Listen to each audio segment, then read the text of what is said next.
द्रौपदी का जब चीर हरण हुआ था, हजारों शायद हजारों की संख्या में रहे हों, बिल्कुल। और मुझे दुख हुआ कि वहां एक स्त्री, आज के टाइम पे अगर कहीं कुछ बात हो जाए तो 100 नंबर डायल करिए, तुरंत पुलिस आवेगी, ये सब आएंगे, सारा कुछ उसका बंदोबस्त करेंगे, पूछेंगे भाई क्या प्रॉब्लम है। लेकिन उस वक्त इतने लोग थे बैठे हुए, क्यों नहीं किसी ने उस द्रौपदी के साथ समर्थन किया? क्यों नहीं किसी ने द्रौपदी का सहारा दिया? नंबर 1। नंबर 2 ये कि भीष्म पितामह जो कि पूरे मुखिया थे, पूरे कौरव पांडवों के लीडर थे, वो चाहते तो दुर्योधन उनका पोता पोती रहा होगा, बहुत छोटी श्रेणी में था, वो 2 थप्पड़ मार तो उसको डांट नहीं सकते थे क्या? नमस्कार, आध्यात्मिक डिबेट चैनल में आप सभी का स्वागत है। आज के वीडियो में हम अनिरुद्ध आचार्य जी महाराज जी व संत रामपाल जी महाराज जी के आध्यात्मिक विचारों को सुनेंगे।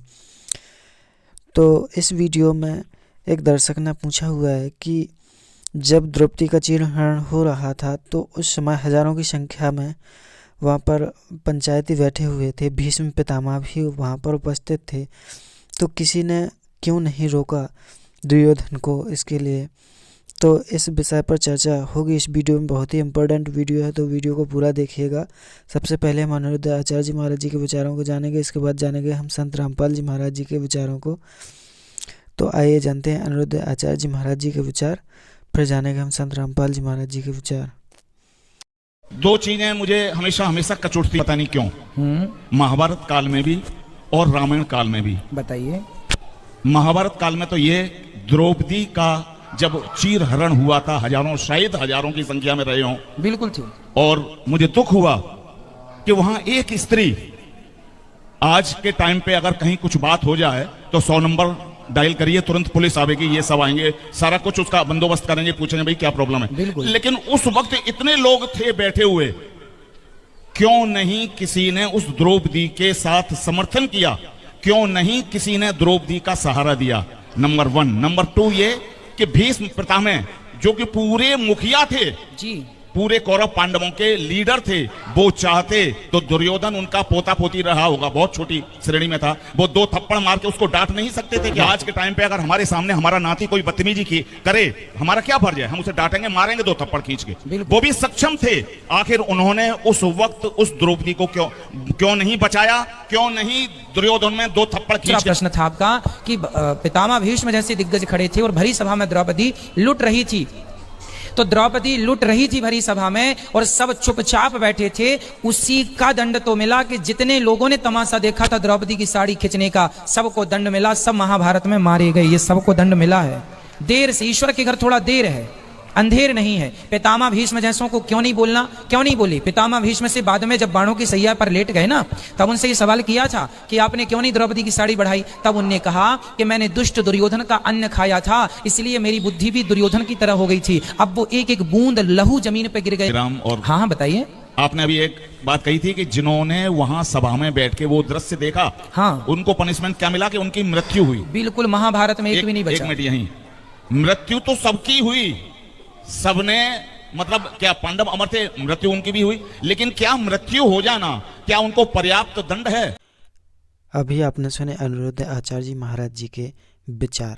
तो इनके विचारों से जो दर्शक हैं वह संतुष्ट नजर नहीं आ रहे हैं। आइए अब जानते हैं संत रामपाल जी महाराज जी के आध्यात्मिक विचार और देखिए पूरी सच्चाई, वास्तविकता क्या है। विदुर भी विराजमान था, विदुर जो कौरव पांडवों का चाचा था। अब वहां पर जब उसको नंगा करने लगे, द्रौपदी ने सबसे पुकार की। पहले तो ये सोचा कि ऐसी गलती कैसे कर देंगे, सारी सभा में मुझे नंगा कैसे कर देंगे। भीष्म पितामह जैसे बैठे हैं दादाजी, और साथ में ये बैठे द्रोणाचार्य गुरुजी और कर्ण जैसे महापुरुष अक्षत्रिय विराजमान है, ये कैसे गलती करेंगे? तो जब सबकी तरफ देखा, दुशासन ने उसका पल्ला पकड़ दिया नंगा करने के लिए। किसी ने भी यूं नहीं कहा तुम क्या कर रहे हो मूर्ख हो, ये क्या कर रहे हो, कैसा जुल्म कर रहे हो। अपने पति 5 पांडवों की तरफ देखा, क्योंकि वो हार चुके थे, वो बंध चुके थे, नीची गर्दन कर ली। अब द्रौपदी ने देखा कि तो सब फेल हो गए, तो जिसको तू आसरा मान बैठी थी, जिनको सहारा मान रही थी, ये तेरी मदद हेल्प करेंगे, तो ये तो फ्यूज हो गए सारे। तो यहां परमात्मा ने कहा कि उस समर्थ की रीढ़ छुपाई कुल कुटुंब तेराता। अब इन संसारिक लोगों से तू अपनी कल्याण चाहता है, इनसे मदद मांग रहा है, ये मदद नहीं कर सकेंगे। समय आने पर भगवान ही मदद करेगा। और वो कैसे करेगा? यदि तूने उसके अनुकूल कोई ऐसा कर्म किया होगा तो करेगा। अब उस समय उस सभा में एक व्यक्ति था जिसको हम पंचायती कह सकते हैं और एक धर्मपुत्र कह सकते हैं, विदुर। विदुर ने खड़ा होकर कहा, करे भले आदमियों, तुम क्या करने जा रहे हो? कुछ दुर्योधन अकल से काम ले। बाहर के लोग तुम्हें क्या कहेंगे? अपनी इज्जत अपने हाथों उतार रहे हो। तुम एक ही दादा की संतान हो, तुम अलग अलग नहीं हो। विदुर कहे, ये बंधु तुम्हारा, ये पांडव भी तो आपके ही चचेरे भाई हैं। विदुर कहे, ये बंधु थारा, एक कुल एक परिवारा, और तुम ये ऐसा जुल्म ना करो, अपनी इज्जत आप ही उतार रहे हो। और कहते हैं जब विदुर ने उनको मना किया, रोकना चाहता, थप्पड़ मारा, उसके मुंह पर थप्पड़ मारा कि तू तो पांडवों का चमचा है, सदा इन्हीं की ओर बोलता आया, जबकि नाते में वो चाचा था, सगा चाचा। कहते हैं विदुर के मुख पर लगा थपेड़ा, तू तो इन पांडवों का चेहरा, इनका चमचा है, नौकर। तू तो है बांदी का जाया, तू बांदी से पैदा हुआ है, इसलिए तेरे अंदर अक्षत्री वाले गुण नहीं है, तू इतनी ही बोधी बात कहता रहा। तू तो है बांदी का जाया। जब ये शब्द उसने कहा दुशासन ने, कहते हैं भीष्म, कर्ण और द्रोण मुस्काया। अकल देखो उन महापुरुषों की, पंचायत में बैठे हैं और एक लड़का अपने चाचा का थप्पड़ मार रहा है और उसको अपशब्द कह रहा है, और वहां वह बैठे मौजूद व्यक्ति हंस रहे हैं, मुस्कुराए वो। जबकि उन्होंने खड़ा होकर कहना चाहिए था, निकम्मे, खबरदार देते न अपने चाचा का हाथ लगा दिया, सारी नैतिकता नाश कर दी तूने। और वो इसके विपरीत उन्होंने ना कुछ टोका टाकी की, ना ये कहा तू ऐसा ना करो, बल्कि ये शब्द सुन के कि तू तो है बांदी का जाया। भीष्म, कर्ण और द्रोणाचार्य गुरु कहते मुस्काए, हंसे। और वहां एक था भक्त, एक था पंचायती। उस सभा में पंचायती के एक लक्षण और गुण होते हैं, सच्ची बात कहे, मुंह पे कहे, और उसकी नहीं चले तो उठ कर चला जाना चाहिए, वहां बैठा नहीं रहना चाहिए उस सभा।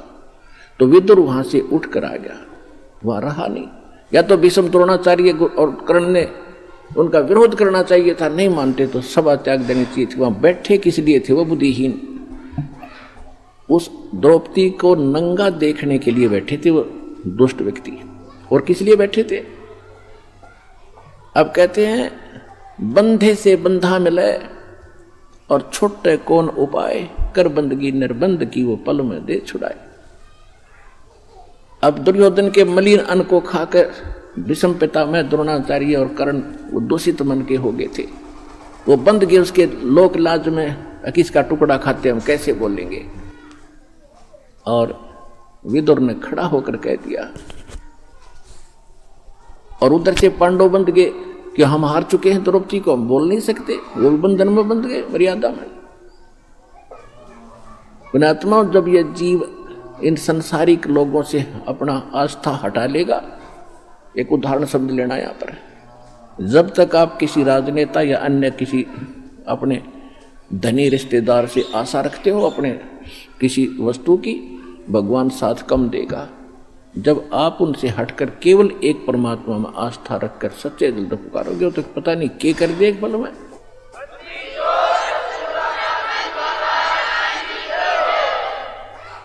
जब द्रौपदी ने देखा कि यहाँ कोई और साथी नहीं, तेरा मददगार नहीं है, तब सच्चे दिल से आत्मा रोई थी।